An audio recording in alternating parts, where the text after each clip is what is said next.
शगुफ्तगी मेरी आगोश में सिमट जाती, वो साथ रह न सका वरना उम्र कट जाती। न जाने कब से इस आरजू में जिंदा हूँ कि अपने हिस्से की सारी खुशी गमजदों में बट जाती, और मलूकियत के परखच्चे उड़ जाते अगर ये कौम मोर्चों पर डट जाती। हजरात ज़िल वकार, जैसा कि आपको मालूम है, हमारे नवाही चक नंबर 131 WB के रहायशी रब नवाज अराई, जिन्होंने अपनी ज़िंदगी का बहुत सारा अरसा जो है वो महकमा माल को दिया और बतौर पटवारी उन्होंने अपना ये वक़्त गुजारा। उनका ये वक़्त दोस्तों को हमेशा याद रहेगा, क्योंकि वो अब महकमा से रिटायरमेंट हासिल कर चुके हैं, और रिटायरमेंट वो भी एक मुलाजम का हिस्सा होता है, तबादले भी मुलाजमत का हिस्सा होता है। लेकिन उन्हें वो जो ज़माना है, जो अपना उनका टिनोर है, क्योंकि वो रिटायर हो जाते हैं तो उसके बाद उन्हें अपना ज़माना हमेशा याद रहता है।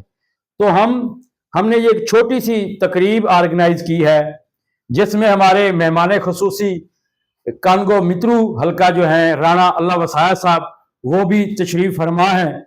तो राणा हारिस साहब किसी वजह से नहीं पहुंच सके, जिनकी कमी हमें याद दिलाती रहेगी उनकी कि वो इस तकरीब में तशरीफ ना ला सके।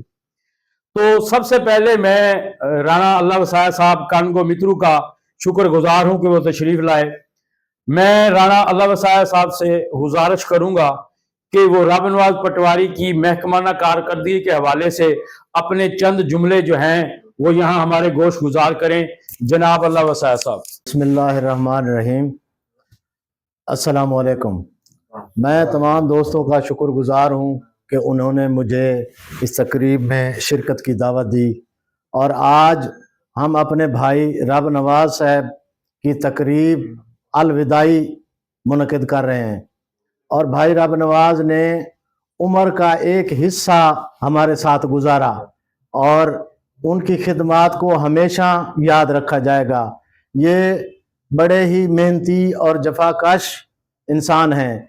इन्होंने महकमा की बहुत ज़्यादा खिदमत की है, इसके अलावा अपना ज़िम्मेदारा भी साथ साथ करते रहे। तो मैं इनको आज अलविदाई के मौका पर यही गुजारिश करूंगा कि आप ये ना समझे कि मैं रिटायर हो गया हूं, बल्कि आप महकमा तब्दील करके जा रहे हैं।